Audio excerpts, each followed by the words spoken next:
Hi, everyone. Welcome to our webinar on coronavirus and schools.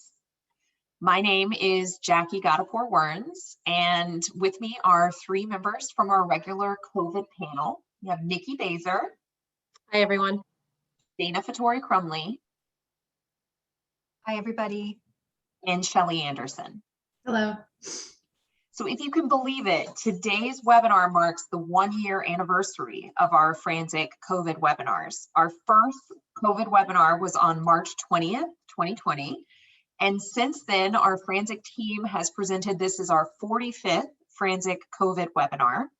We are so grateful for all of you who've been with us since the beginning and to everyone who's found us along the way.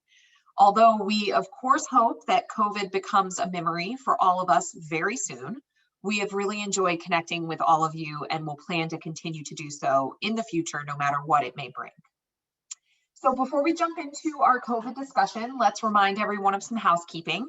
If you'd like to ask questions, please use the Q&A function on Zoom to do so. During the first half of our webinar, we're going to be focused on addressing questions we received from you during the registration process or by email and from clients and friends.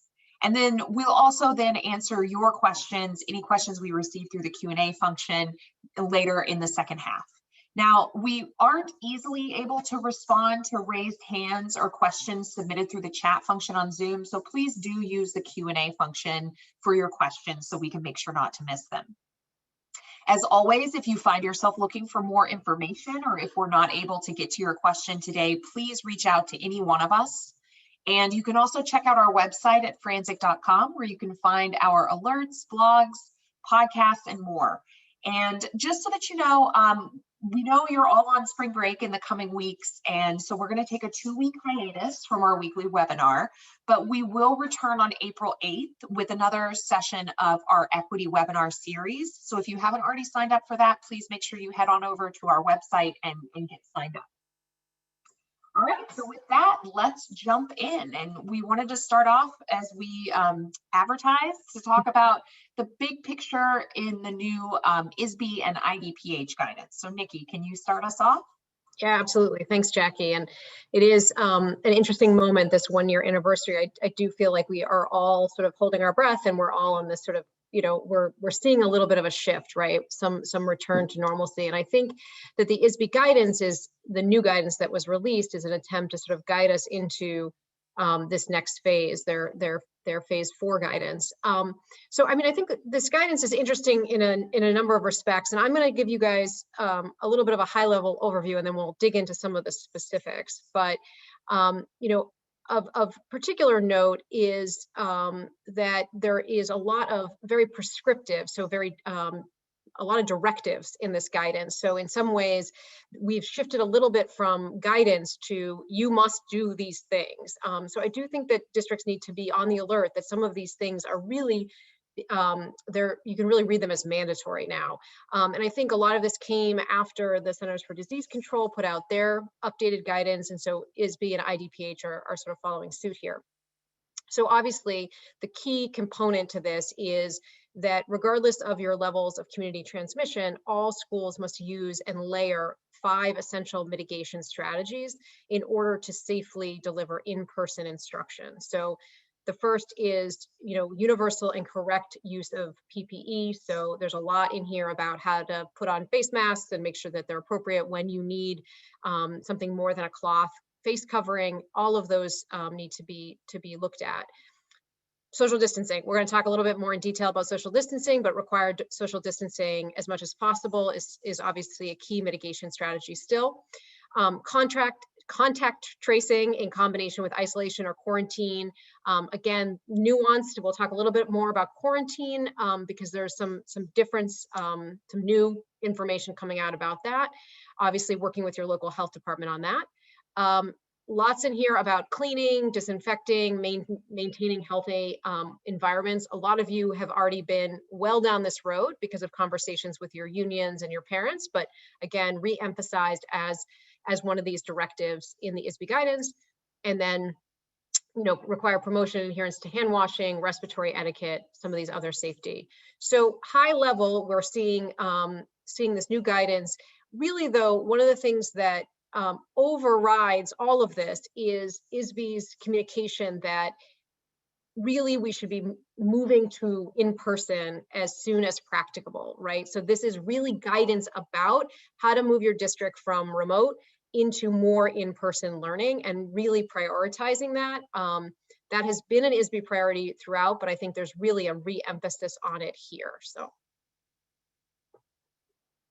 All right, so as promised, as Nicki just promised, we are going to dig into these kind of one by one. So let's start out by talking about physical or social distancing.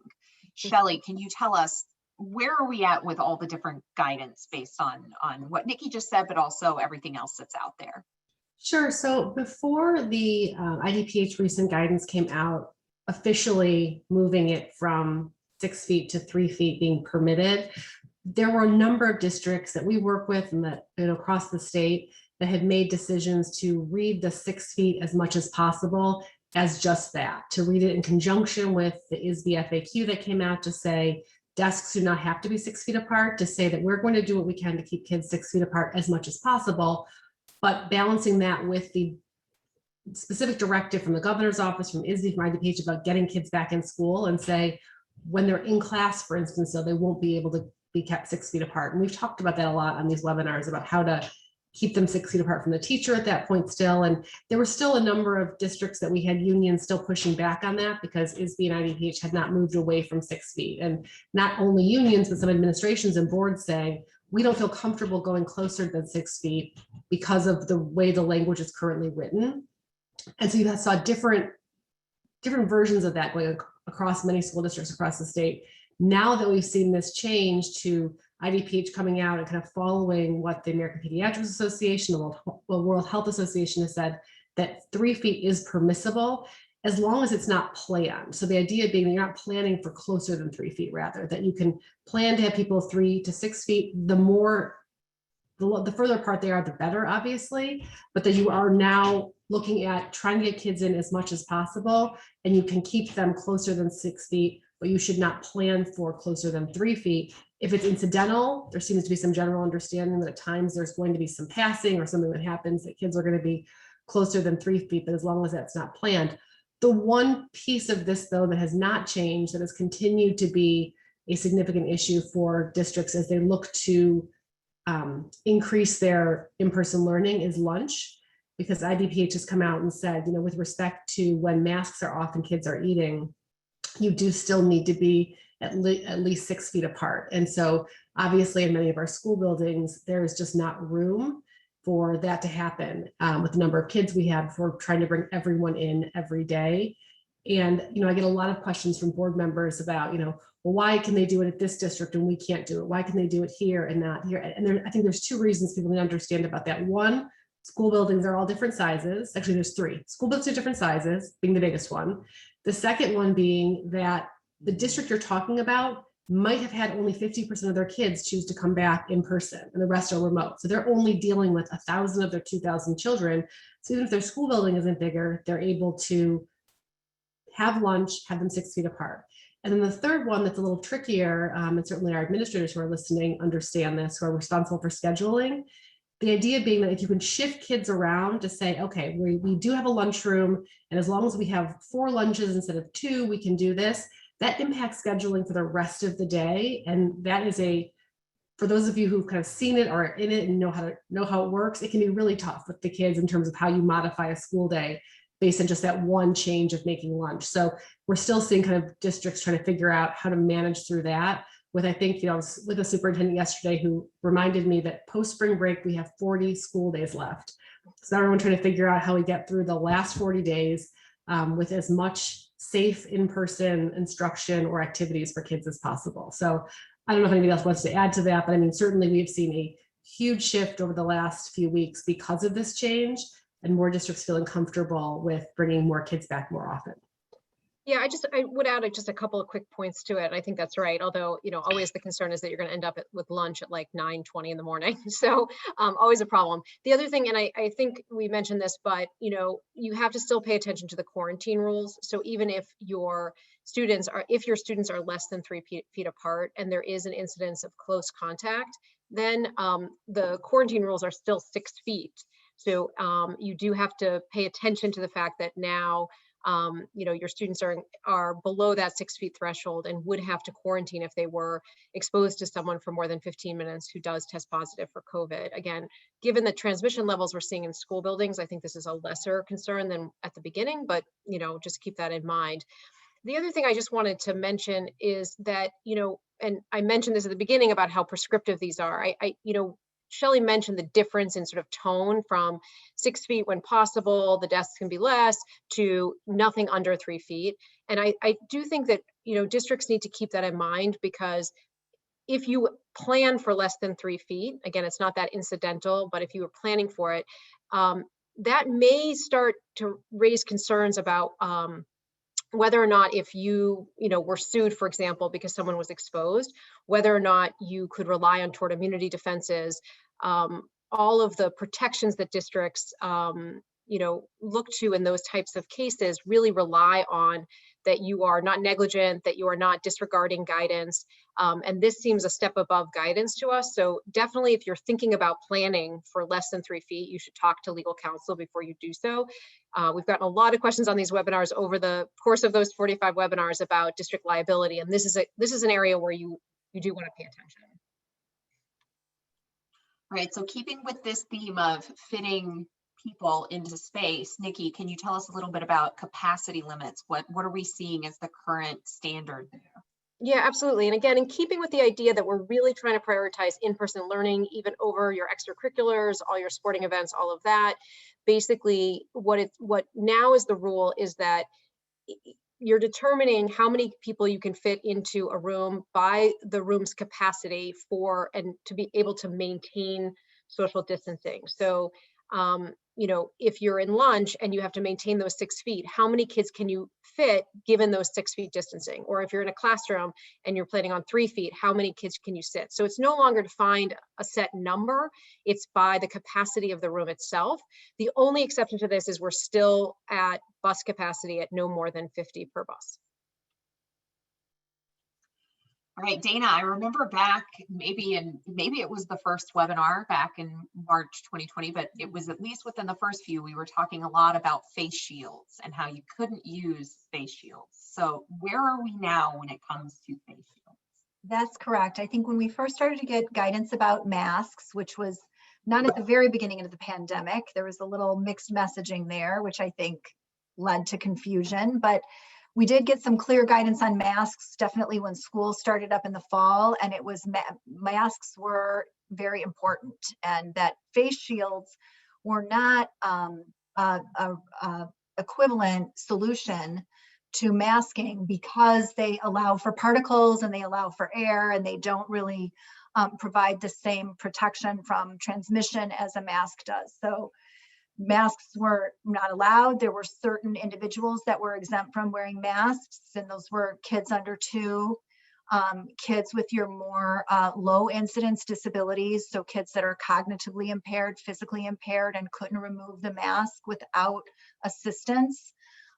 Kids that have a lot of problems with, saliva output just because of their disability. If the mask gets wet, that can inhibit breathing. So there was this very limited group of students that could be exempt from the mask requirement. Now with vaccination, I do think this is connected to the broader access to vaccination for school staff members. They're making the face shield exceptions a little bit more generous, and they're being clear that face shields can be worn when people have a medical contraindication to wearing a mask, where they have breathing issues, and that especially staff who are working with students that may be English language learners, that may be receiving like speech articulation services where you need to look at and model the way things are pronounced, or those staff members can wear face shields instead of face masks. And we've seen a lot of, I think that this is a testament to a lot of special education teachers and teachers in general and how crafty they are, because I got a lot of pictures of like how people made clear inserts for their masks and did different things to not like to seal them off sort of down here around the collar area so that they wouldn't be, you know, they would be able to still work. So that's really amazing. I think this guidance helps that along, but I think you need to go back to the mitigation strategies that Nicki talked about. If you do have someone that's not wearing a mask and is wearing a face shield, you need to maintain strict 6 feet social distancing. And I should have probably added that. It would not be a webinar without Charlie interrupting during lunch. So I probably should have added that when I spoke about earlier about the distancing, is that it also deals with kind of children between one another and between vaccinated staff in terms of, and the kids with 3 feet, not necessarily if you've got unvaccinated staff, which we're going to talk about in a little bit, then you can have to maintain the 6 feet. And I'm going to turn off and deal with this. I mean, at least I guess he's not vacuuming, although if he wants to vacuum, he's welcome to come over to my house to do so. All right, so let's talk about quarantine. So we already talked a little bit. Nicki mentioned that, you know, you have to continue to consider quarantine when you're thinking about spacing. What about if a vaccinated individual finds themselves in a situation that would otherwise warrant quarantine? Does a vaccinated person need to quarantine following close contact exposure? Shelli? Sorry about that. If a vaccinated person is having close contact, they do not need to quarantine the same way someone who's not vaccinated needs to quarantine. So there are different rules related to that. I think we'll see that change also as more and more people become vaccinated. But it's also why it's so important now that we do have a sense of who's vaccinated in our schools and who is not. And in terms of, it also becomes an issue that we'll talk about in a little bit with respect to travel, and if parents are vaccinated, if what rules that has with respect to whether there has to be quarantining for travel purposes as well. So I mean, there's certainly going to be a lot of different standards, and as more people become vaccinated, we're going to see more consistency, obviously, with that, and not have to look so behind the scenes. I'm going to step in here just to help out. Yeah, I mean, I think people, there's a number of different quarantine standards right now, and I think folks need to make sure that they are looking at the most recent decision trees, but also looking at their local health departments, because the local health departments are coming out in different places. So certainly, as Shelli mentioned, vaccinated folks, quarantine not required, but in terms of your close contacts, otherwise, your asymptomatic folks, all of those things, I know that there's been differences amongst the local counties, so definitely make sure that you're taking a look at those. I think when the CDC came out with their sort of triage of different quarantine standards, that threw things a little bit in flux, and we're seeing the health department sort of reacting to that still. So again, take a look. I know Lake counties is a little bit different than DuPage. So again, depending on your county, make sure you're working on that, making sure you're understanding who you can bring back and when, because it is going to differ depending on staff person, student, vaccinated, not, symptomatic, asymptomatic, and the like. Yeah, now that things have quieted down in here, I apologize for that. We really, as Nicki was mentioning, we have to look at, when we look at the IDPH most recent kind of exclusion tree, it does talk about 7 to 14 days, and then there's different caveats for each of those. The most important being that it says that the local health department has to authorize early release. And that's why what Nicki mentioned is so important, because different health departments are handling this differently. And I know of one that I will not identify, but is taking the position that it's always 14 days regardless. So even though IDPH indicates that if you have 7 days and someone is an adult and they have a test, that's all they need to quarantine. There are some very conservative health departments out there that are saying kind of it needs to be 14 all the time. So being really mindful of that also. And I also just want to mention, the one question I get a lot is a school district saying, how long do we have to quarantine this person for? And you have to remember, the school district is not quarantining. You may tell someone they can't come back for a certain amount of time based on how your interpretation of the rules, but there is going to be some communication from the health department themselves if someone is a close contact. And they're the ones who are going to identify for the person how long per their guidance they have to quarantine. Now, the district might choose a longer period depending on what your internal rules are, but the actual quarantine order is going to come from the health department themselves, not from the school district typically. Right. So we're obviously living in a world right now where remote learning is a reality, but Dana, what is the ISBE guidance and IDPH guidance? What does it say with respect to what school districts have to provide in remote learning? And then what should school districts do to start planning for any changes that may be coming?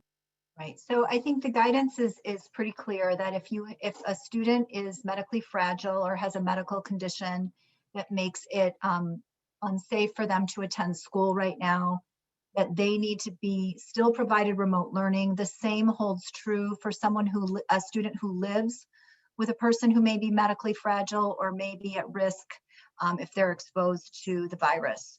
So those two exceptions are going to remain in place. It is not clear, they haven't sort of flushed that out, if they're going to keep the same definition of what remote instruction is and what actually counts as a school day.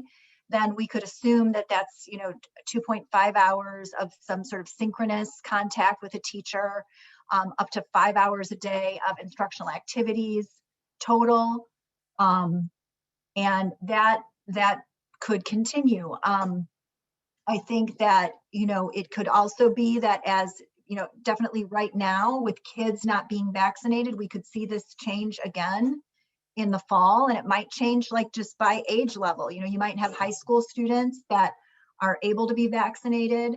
You might see it shift more towards home hospital instruction, because I think there's a big distinction between right now, 2.5 hours of in-person or synchronous, I guess, like a Zoom or something similar, is a lot more to manage for school districts than what you would typically do for someone who couldn't come to school, which would be under the home hospital instruction provisions in the school code, which say 5 to 10 hours of tutoring a week and then access to work. So those are two different things. I think that, ISBE really, remote learning had to be learning. We had no choice.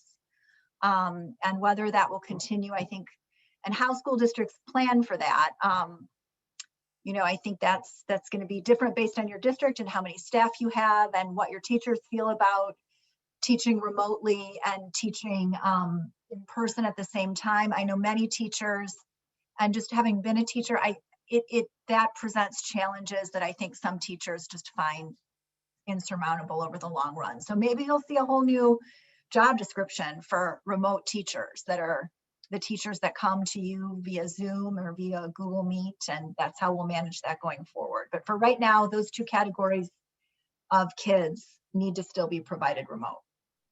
I think many districts that we work with, Jackie, I think that they, for maybe the remainder of this school year, are likely to still allow the same programming that we have, like a remote option and an in-person option.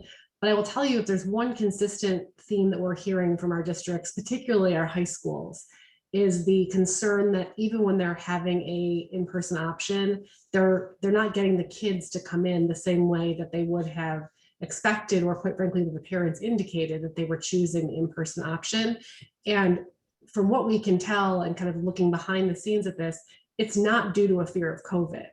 It's due to our teenagers not having their frontal lobes fully developed, as clearly identified earlier with mine, and making the best choices for themselves necessarily. And obviously, if they're going in and there's not a lot of people there, or if the teacher is remote and it feels different, they're making the decision that it's easier to roll out of bed and just get on your computer, oftentimes not even having to show your face.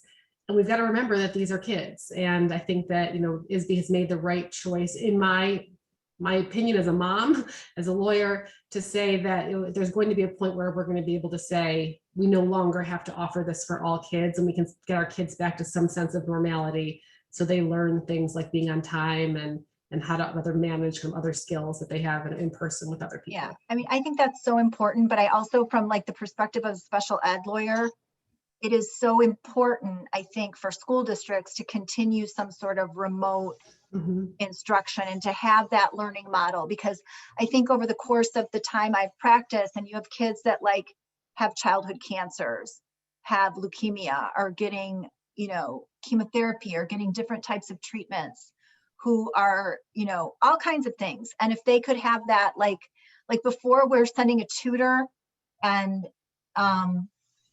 you know, that's good. It's good to have one-on-one, but to have some sort of like connection, like it has been provided, there is like a little silver lining there that I don't want to lose for those kids under those circumstances. But I agree, like it's remote is very hard. I think we're going to see a big push in special ed, and we already are, for kids that are like, my kid needs residential placement. They will not get out of bed. They will not get up to go to the bath. They won't even get up to go to the bath. Like the basic functions they're not doing because, and you know, obviously that's someone that's acute, but its routine is essential for most students, and we've been missing that.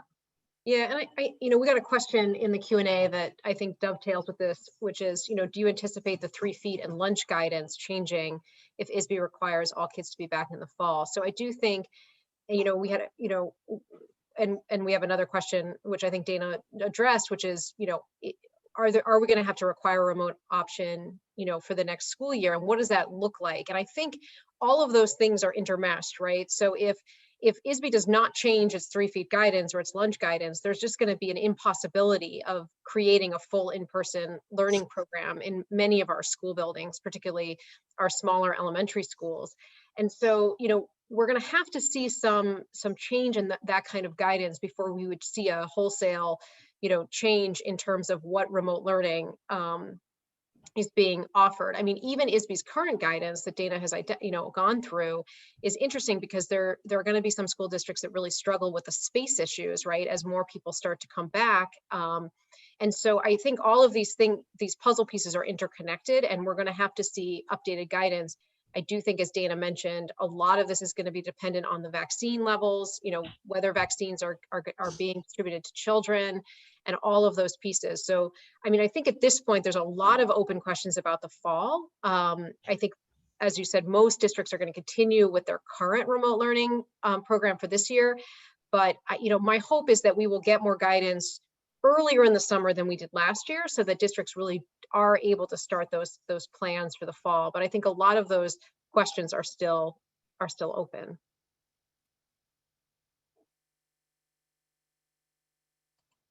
Okay, so Dana, we had a really nice, robust conversation about this while we were preparing. So can you give us a sense of what about the requirement to provide remote learning to students while they are on quarantine? That is, oops.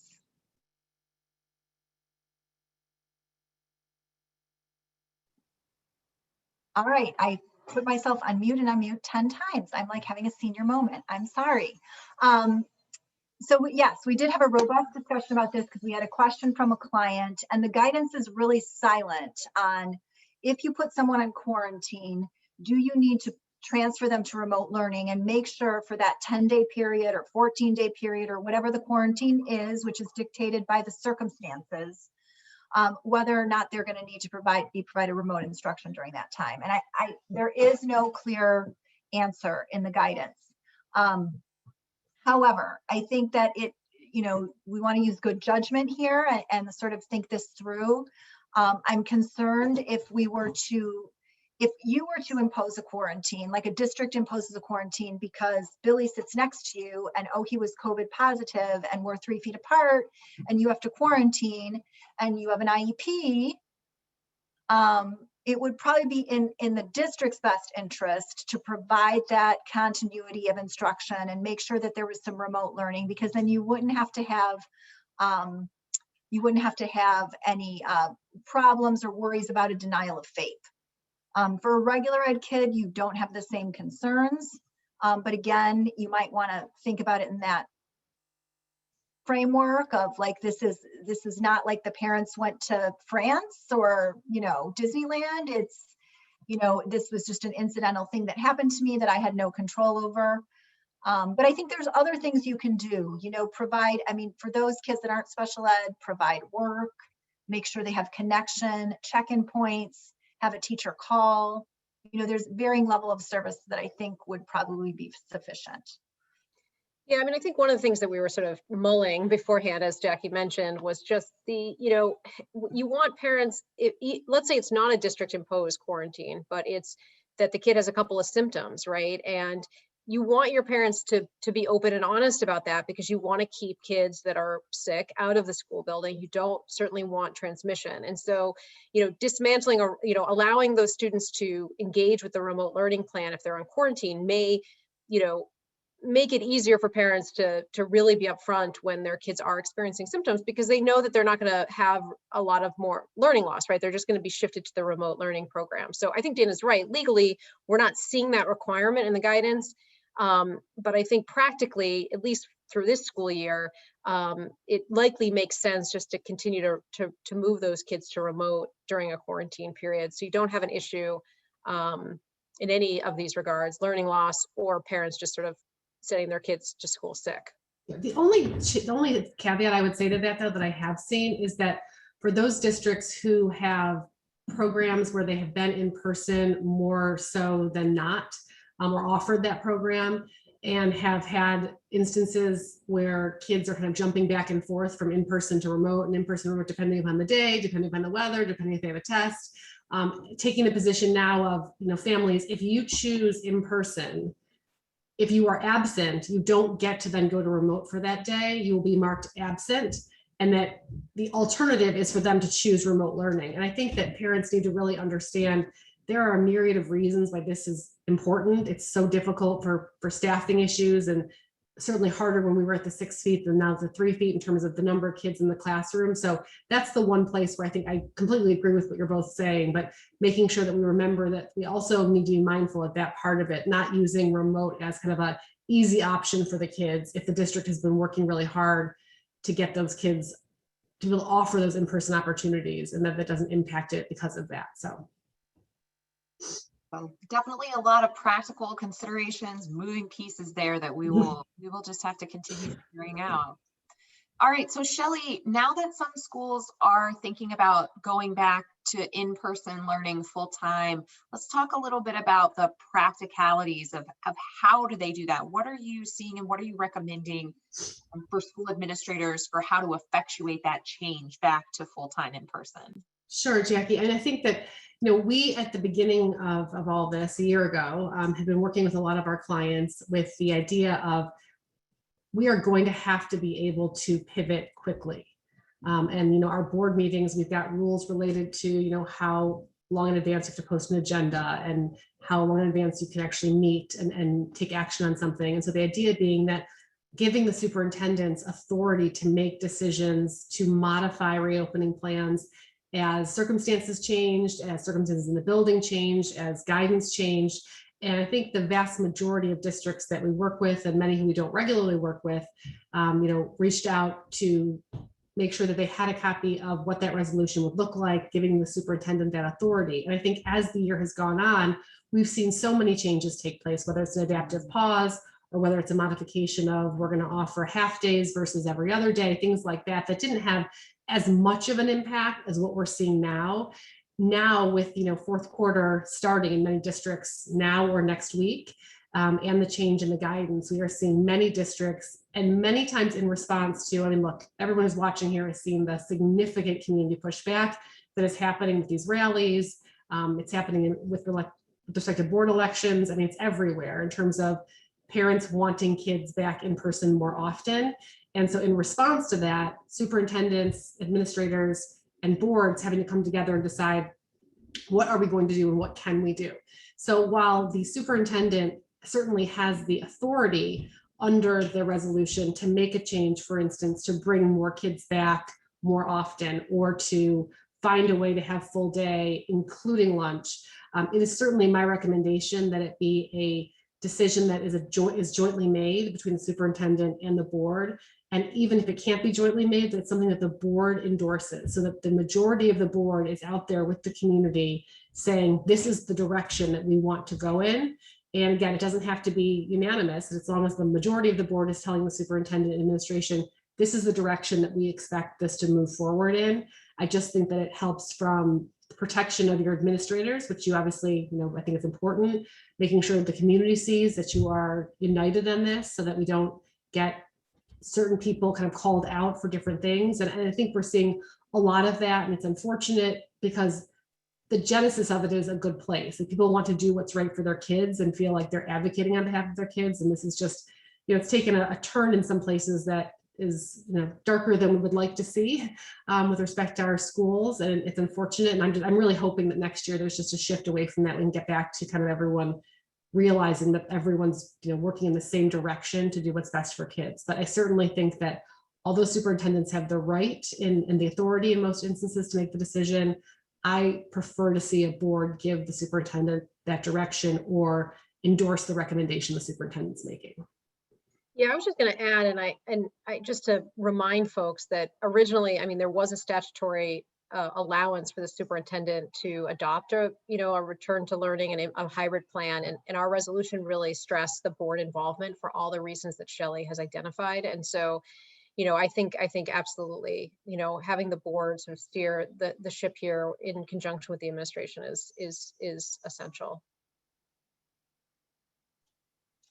So many of the things that we've already talked about and we're going to keep talking about clearly show us that we're going to need to know who's vaccinated in some circumstances. So Nicki, can you tell us, can we ask when it comes to employees? How do we find out? Can we find out? Yeah, I think we can absolutely ask. I mean, a lot of folks are getting vaccinated through the sort of amazing efforts of all of the administrators who are getting folks signed up. And so they're getting that information pretty easily, but sometimes folks are going to different places. Yes, I mean, I think we always felt that it was a reasonable ask to begin with. I think the new guidance makes it essential. As Shelli talked about earlier, the close contact, the 6 feet, all of that stuff is dependent on whether someone is vaccinated or not, as are the quarantine rules. And so there is simply no way to plan for a return to in-person learning or an increase in in-person learning without knowing who is vaccinated, because that is going to be a critical for both your spacing and your staffing issues. Dana, another question that we've received quite a bit is with respect to daily self-certification. Can you tell us about what is and is not required regarding self-certification under the new guidance? Sure. So the CDC and IDPH did change that a bit. They are no longer recommending symptom screening at school. So if you were taking temperatures, if you were stopping kids, if you were eyeballing everybody, whatever you were doing to sort of see who's sick and who's not sick, they're no longer recommending that you do that prior to entering the school building. But that's different than daily self-certification. Self-certification is the little questionnaire you get. I know from my school, I get it as a text, I get it as an email, and I can either choose to do it via text or email, and it's the response to the list of questions. I'm not sure that you have to keep the records of that anymore, but I think that it's a risk-benefit analysis. I know it's very hard to keep track, but I think some spot checking and making sure that people are being regular and vigilant, and if you see someone that's not doing it, to sort of, send them a little, polite nastygram, like, oh, we've noticed that you have been left off, and we want to make sure that our school community is safe. You make it all nicey nice nastygram. And that it shows you that you are, keeping track of this. And, I think to do nothing and sort of just let it slide, that increases the risk of liability. So you want to, make sure you're doing enough to sort of mitigate that risk, but it's not going to be as like you're collecting a million Google forms from everybody every day. And like, we're going to stop everything until we make sure we're checking everybody off the list. That I don't think is necessary any longer. Anybody else have ideas about that one?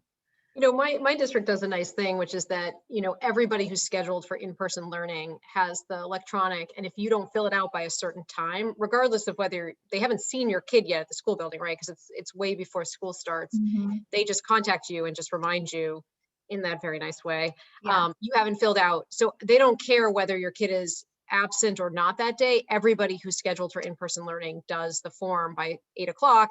If not, we start getting emails and texts and phone calls and the like. So I know that's easier said than done, and easier in buildings where there are a containable amount of students. But I think there's a number of strategies here that school districts have gotten quite savvy at deploying, and just making sure that you are attempting to confirm a self-certification, I think, is the right way to go. So no matter what the CDC says, it's almost spring break, and my guess is that people are going to be traveling. So what are we seeing as far as preparing to handle travel restrictions, return to school, those types of issues after spring break? I'm going to start it, and then maybe we can jump in with a discussion here about how to handle it. I think the first thing to know is that there are far more states rather that are on the kind of yellow list for both suburban Cook County and Chicago that no longer require quarantine if you are returning from them, nor do they require kind of a test prior to returning to Chicago. So that list is getting larger and larger. But however, for those states that are still on the orange list, and last I looked this morning, that still included New Jersey, New York, Rhode Island, Florida, Delaware, Georgia, and the list goes on and on. So there are still, a handful of states on that as well, that there you do require, if you are not vaccinated. So, remember that that's kind of another area here, is that you have to, if you're living in Chicago, it's a mandate. In Cook County, suburban Cook County, it's guidance that you have to have a negative COVID-19 test 72 hours prior to arrival back to Chicago or suburban Cook County, and you have to quarantine for a 10-day period or whatever is longer. So there still is that guidance out there for suburban Cook County. And so for those of you who are in districts that are not in Chicago but outside, we have that guidance out there. And obviously the CDC is still also saying that traveling, certainly internationally, but also domestically, is considered somewhat of a high risk behavior. So the question becomes, what do our districts do? And now that we have many of our staff that are vaccinated, we're likely going to see travel over spring break, perhaps differently than we did over the winter break. And so giving them information as to, this is what the CDC recommends, this is what Cook County recommends, this is what our expectations are. I have not worked with any districts who are still saying you will be mandated to quarantine if you travel over the break. The issue then becomes, what do we do with families?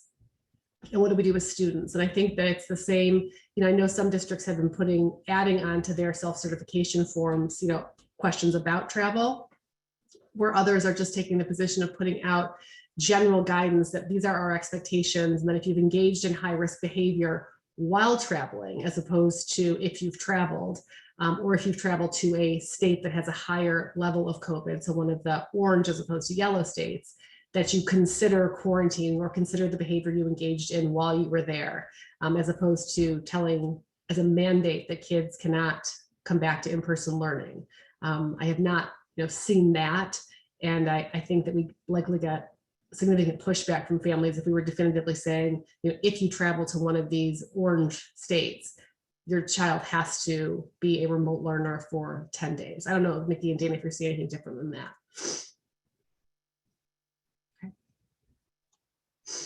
So let's switch gears a little bit and talk about board meetings. So Nicki, can you give us an update on what the current standards requirements are on in-person meetings and how many people can attend? Yeah, this is really confusing. So I am sympathetic out there. So, the latest governor disaster declaration continues to extend the same restrictions that we've seen in the past. So the way that we have been interpreting it is that if you believe that you have to hold a virtual meeting or remote meeting, you have there's a significant limit, the 10 or less attendees who could actually come in person, because you've determined that it is not safe to hold an in-person meeting. If you are holding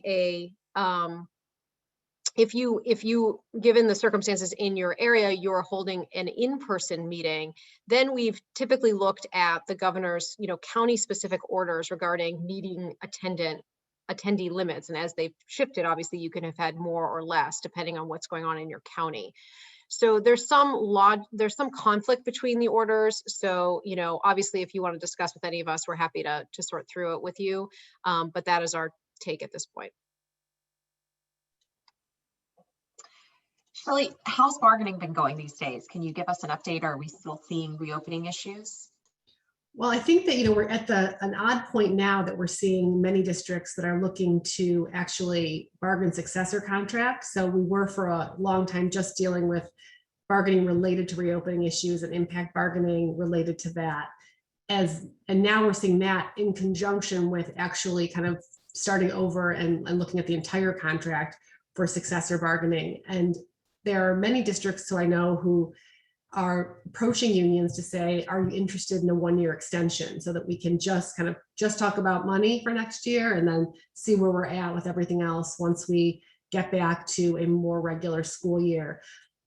I've not seen many teachers unions to this point agree to that. I have a few support staff unions I work with that are interested in doing that and willing to do that, but I have many teachers unions who are saying, no, we want to kind of the whole thing, we want to start now.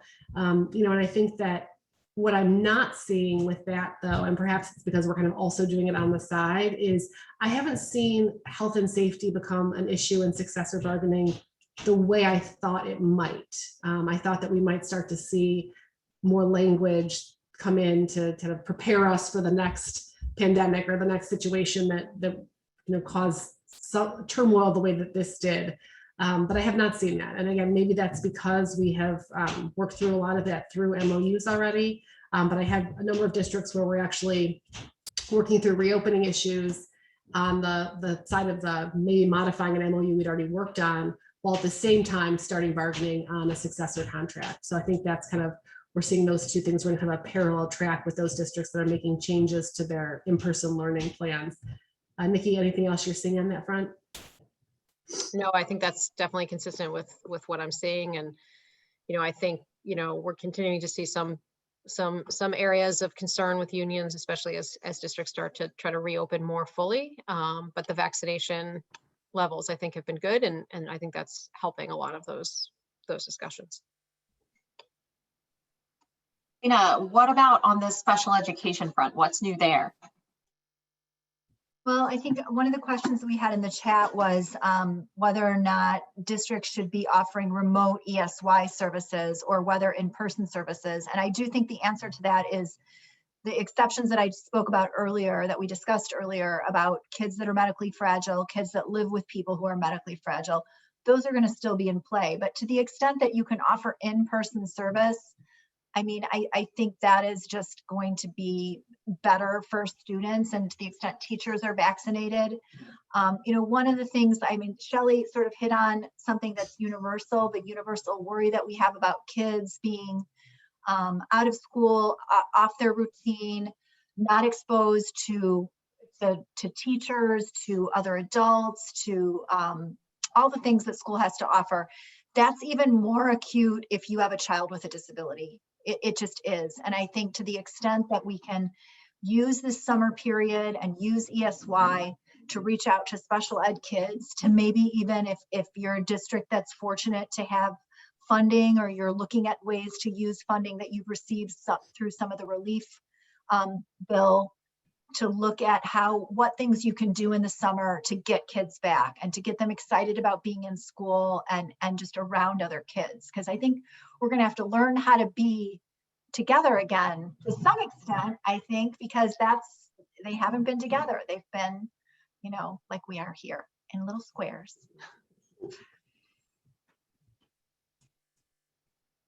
Shelli, what about the FFCRA? We've had a few questions about that. Tell us what's going on with that. Has it been extended for schools? No, still not extended for schools. I feel like every time that something changes there, we get a number of these questions that come in. I want to assure everyone listening that if this ever changes for schools that it impacts you, this team and our team at Franczek will be the first people to let you know, because I know that is obviously so paramount in your determining how you're handling leave issues and all of that. And as of right now, there has been no extension of that. And to date, I'm unaware of TRS making any changes to what the bulletin they put out in January with respect to how much leave you could offer someone to not impact how they're assessing whether or not there's an excess sick leave penalty for those who are in retirement. So we might still see that change and make some updated guidance so it goes beyond the April date, but as of right now, we have not seen that. So no changes to FFCRA for districts right now. It's one of those places where we have such amazing synergies at Franczek because we have so many people who are experts on FFCRA, whether it's for schools, whether it's for other types of employers. So if you ever have questions, please don't hesitate to reach out, as we will certainly be able to answer them for you. Nicki, what about standardized testing? This has been a really big concern from districts. What can you tell us on that? Yeah, no, absolutely. I think people are definitely concerned about having to give standardized tests. I know some of our superintendents have really been spearheading the efforts to try to delay them. So the latest ISBE news is that districts can choose to test in the spring of this year or in the fall of next year, but you have to commit to one of those windows. I think it's important to note, I mean, everybody should read the ISBE statement, but it's important to note that the students that are tested based on their grade level this spring. So even if you test in the fall, you're testing them based on their grade level this spring. So for our elementary districts, you need to work with your high school districts, because freshmen will be tested, will be given the 8th grade tests. So this applies to the SAT test, the IAR, the science assessment, the access, the DLM, but there are nuances for each of these tests. So, I just encourage folks to take a look at what ISBE released. I'm sure you guys are all on top of this even before we are, because I know this is a major timing concern. All right, I'm going to jump over to our Q&A. We've got a couple of questions there. So the first question relates to staff members who may be working from home because of a family member with a pre-existing condition, and whether or not, if that staff member becomes vaccinated, is it reasonable to have that person come back to school to provide in-person instruction to students? Or is there still a potential basis for the request to work from home? And Nicki, it looks like you were willing to give at least a first thought on that one. Sure, and I'm happy to have Shelli weigh in. I mean, there's a lot of moving parts to this question, so I'm going to try to unpack it sort of in bigger chunks. I mean, I think the first thing is just to remember that you do not have to provide accommodations to staff members because of the health conditions of people that they live with, right? So accommodations are really about an employee's disability, not their family members. But obviously, we know that a lot of districts did provide the ability of folks to work from home because of a family member, and that sounds like it happened here, and obviously that was a very compassionate response that a lot of districts engaged in. I think the second sort of component to this, whether you've granted the accommodation, the reasonable accommodation to work from home to the staff member because of their own health condition or family members, you also have to remember that it was a reasonable accommodation likely when we were fully remote or even in hybrid in certain circumstances. So whether or not that accommodation remains reasonable is also dependent on what is going on in your district. If you have the majority of your students back in person or on some hybrid schedule, you may not be able to have staff people or teachers work remotely, right? They may not be able to do their job anymore. I mean, in typical times, if we remember that we can't have teachers teaching from home, that's not our normal mode of expectation, it's not reasonable.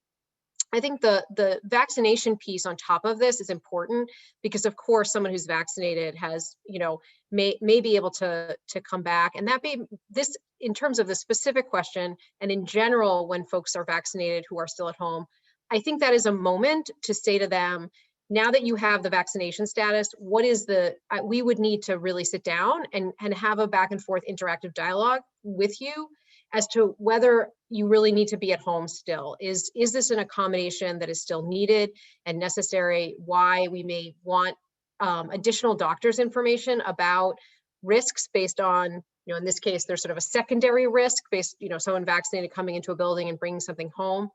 So I think this is a moment in time where you would re-engage with that employee and say, we need to chat about whether you still need this accommodation. All right, and then I'm sorry, I was just going to say that I do agree with Nicki. I think this is going to become kind of one of those areas that we have to look kind of behind the layers as to what we have been doing and affording our staff in terms of leave opportunities, and as we kind of move toward a more normal kind of work life and what school looks like, looking behind that as well. Then our final question is, we've chosen to have a remote week after spring break for all students and staff. Is that an issue? I mean, there shouldn't be any issue there. If you're doing that because of conditions and safety reasons in your district, absolutely. There's no requirement that you have an in-person, and I think some districts have been planning on those types of sort of hiatus weeks just to accommodate travel and the like. All right, well, thank you so much, everyone, for joining us. Still, again, sort of hard to believe that we've been going through this together for this long, but we're so grateful to have all of you present. Thank you for joining us, and we will look forward to seeing you again in April, on April 8th, for the next session of our Great Equity webinar series. If you've missed the first couple of sessions of that, you can find those recordings on our website at franczek.com under events. And while you're there, make sure you check out, we will continue to keep you up to date with alerts and blog posts between now and then. So if anything comes up, you'll hear from us. Until then, everybody, take care. Bye, everyone. Thank you.